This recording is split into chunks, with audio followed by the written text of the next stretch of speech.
నమస్తే, welcome to our voice. నేను journalist నవత. పాకిస్తాన్లో మరో టార్గెట్ కిల్లింగ్ జరిగింది. ఈసారి ఏ సాదా సీదా ఉగ్రవాది కాదు, ఏకంగా పెద్ద తలకాయే అవుట్ అయింది. లష్కర్-ఇ తైబా వ్యవస్థాపకుడు హఫీజ్ సయీద్కి భావమర్ది అయిన మౌలానా కాషిఫ్ అలీని గుర్తు తెలియని దుండగులు అతని ఇంటి వద్దే కాల్చి చంపారు. ప్రస్తుతం లష్కర్-ఇ తైబా రాజకీయ విభాగానికి అధిపతిగా విధులు నిర్వహిస్తున్న అలీని కాల్చి చంపడం పాకిస్తాన్ను వణికిస్తోంది. ఆ దేశంలో ఉగ్రవాదాన్ని నడిపించే వ్యక్తుల్లో కీలకమైన అలీని చంపడం పాకిస్తాన్ను కలవరపాటుకు గురిచేస్తోంది. ఆ వ్యక్తిని వీలైనంత త్వరగా పట్టుకోవాలని పాకిస్తాన్ ప్రభుత్వాన్ని ఉగ్రవాద సంస్థల అధినేతలు కోరుతున్నాయి. పాకిస్తాన్ ప్రభుత్వం ఏం చేస్తుందని ప్రశ్నిస్తున్నారు. అయితే ఈ టార్గెట్ కిల్లింగ్ వెనుక ఎవరున్నారన్నది మాత్రం తెలియదు. ఈ నెపాన్ని భారత్ పైనే తోసేయడం పాకిస్తాన్కి అలవాటే. ఇందుకు ప్రధాన కారణం భారత మోస్ట్ వాంటెడ్ ఉగ్రవాదులంతా ఇటీవల టార్గెట్ కిల్లింగ్స్ లో మరణిస్తున్నారు. ఈ ఏడాదిలో ఇది 4వ హత్య. గత నెలలోనే 3 ఉగ్రవాదులు హతం కాగా అందులో 2 రోడ్డు ప్రమాదంలో మరణించారు. అయితే ఈ కిల్లింగ్స్ కి భారత్ కి సంబంధం ఉందా? ఇప్పుడు చూద్దాం.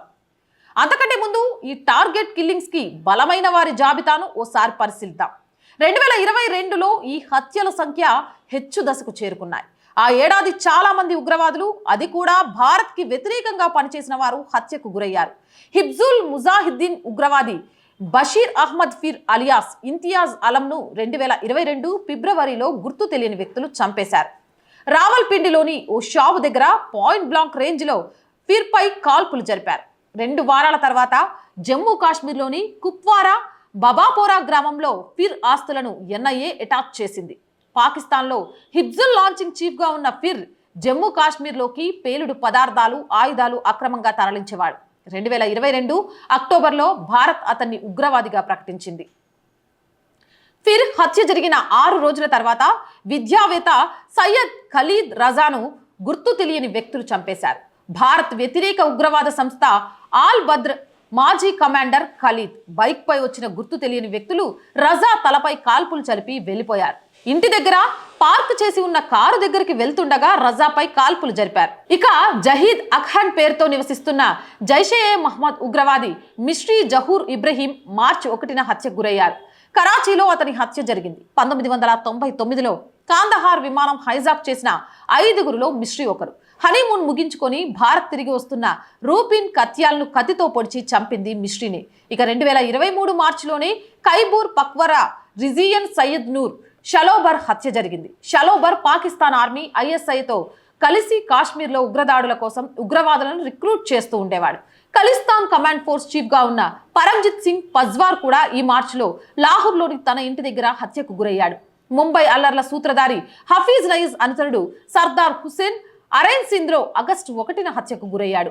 2023 జనవరిలో రాజౌరి జిల్లాలో దాడులకు పాల్పడ్డ ఉగ్రవాదుల్లో ఒకరైన అబూ కజీం కాశ్మీరీ పాక్ ఆక్రమిత కాశ్మీర్లో మసీదులో ప్రార్థనలు చేస్తుండగా గుర్తు తెలియని వ్యక్తులు కాల్పులు జరిపారు. ఇవి కేవలం పాకిస్తాన్కే పరిమితం కాలేదు, నేపాల్లోనూ జరిగాయి. ఐఎస్ఐ ఏజెంట్గా భావించే లాల్ మహమ్మద్ అలియాస్ మహమ్మద్ దర్జీ నేపాల్ రాజధాని కాఠ్మాండ్లో 2023 సెప్టెంబర్ 19న హత్యకు గురయ్యాడు. లష్కర్-ఇ తోయబా సభ్యుడు మౌలానా జిహార్ రెహమాన్ ఇలాగే హత్యకు గురయ్యాడు. జైషే మహ్మద్ ఉగ్రవాది షహీద్ లతీఫ్, మౌలానా మజూద్ అజహర్ సన్నిహితుడు దావుద్ మాలిక్, ఖ్వజా షాహిద్, అక్రమ్ ఖాన్ ఘాజీ, మౌలానా రహీం ఉల్లాహ్, తరీక్ వంటి వారంతా ఇలాగే హత్యకు గురయ్యారు. అయితే ఈ హత్యల వెనుక భారత్ హస్తం ఉందని పాకిస్తాన్ ఆరోపిస్తోంది. ఈ విషయాన్ని ఐక్యరాజ్యసమితి వేదికగా ప్రకటించి పాకిస్తాన్ తన పరువును తానే తీసుకుంది.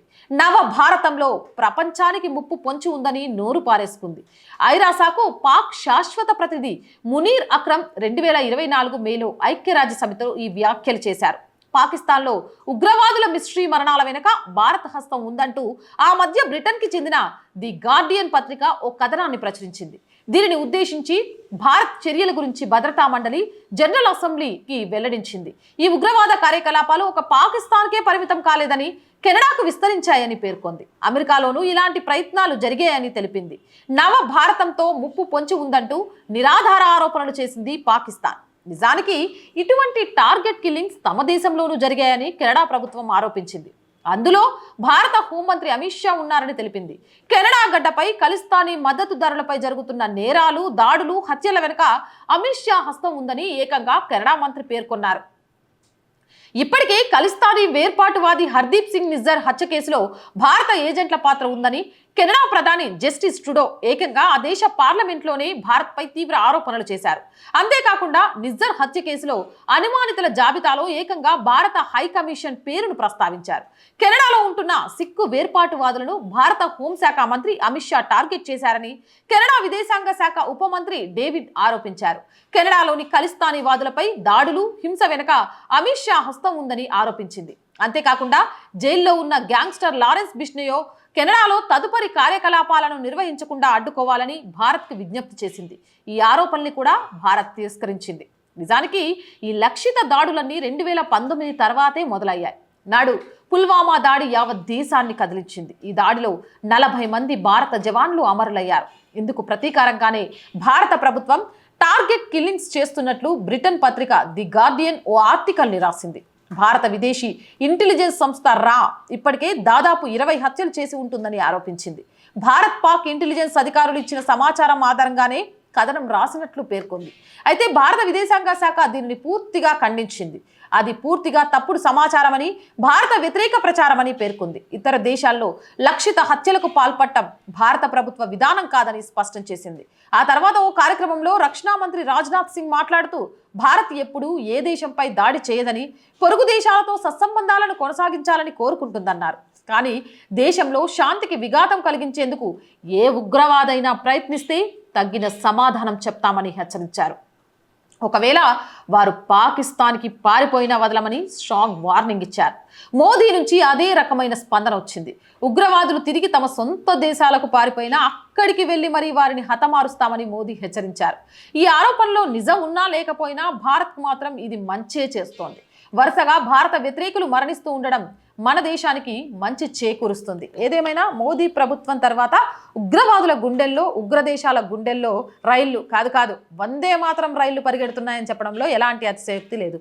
అవునంటారా కాదంటారా? కామెంట్ సెక్షన్లో పెట్టేయండి. మోర్ వీడియోస్ కోసం మన ఛానల్ వెంటనే సబ్స్క్రైబ్ చేయండి. నచ్చితే లైక్ చేయండి, షేర్ చేయండి, సపోర్ట్ చేయండి. ఆర్ వాయిస్ చూస్తున్న ప్రతి ఒక్కరికి చిన్న విజ్ఞప్తి అండి, ఒక్క సబ్స్క్రిప్షన్ ఆర్ వాయిస్ బలాన్ని మరింత పెంచుతుంది. కంటెంట్ బాగుంది అనుకుంటే ప్లీజ్ సబ్స్క్రైబ్ అవర్ ఛానల్. మీరు చేసే ఒక్క లైక్ ఈ ఛానల్ వైరల్గా మారడానికి కారణమవుతుంది. అలాగే మేమిచ్చే కంటెంట్ వల్ల ఎలాంటి హాని లేదు, సమాజానికి ఉపయోగపడే కంటెంటే వస్తుంది అనుకుంటే వీలైనన్ని గ్రూపుల్లో షేర్ చేయండి. ఆర్ వాయిస్కి ఆర్థికంగా చేయూతగా నిలవండి. మీరు చేసే ప్రతి చిన్న సహాయం కూడా ఈ ఛానల్ని నిలబెట్టి ముందుకు తీసుకెళ్ళాలి అనే నా కలకు సహకారం అందించిన వాళ్ళు అవుతారు. మీరు చేస్తున్న సహాయానికి మనస్ఫూర్తిగా కృతజ్ఞతలు. అలాగే ఇంకా మంచి విషయాలను ఎటువంటి భయం లేకుండా నిస్సంకోచంగా మీ ముందుకు తీసుకురావడానికి ప్రయత్నం చేస్తాను. ఆర్ వాయిస్కి ఆర్థికంగా సపోర్ట్ చేయాలి అనుకునేవారు సబ్స్క్రిప్షన్ పక్కనే జాయిన్ అనే బటన్ ఉంది. 1 to 5 లెవెల్స్ ఉన్నాయి. ఏదో ఒక లెవెల్లో సపోర్ట్ చేయండి. లేదా స్క్రీన్ మీద గూగుల్ పే, ఫోన్పేతో పాటు అకౌంట్ డీటెయిల్స్ కూడా ఉన్నాయి. మీకు తోచిన సహాయం చేయొచ్చు. అలాగే వ్యాపార ప్రకటనల కోసం 8328500576 నెంబర్ని సంప్రదించండి.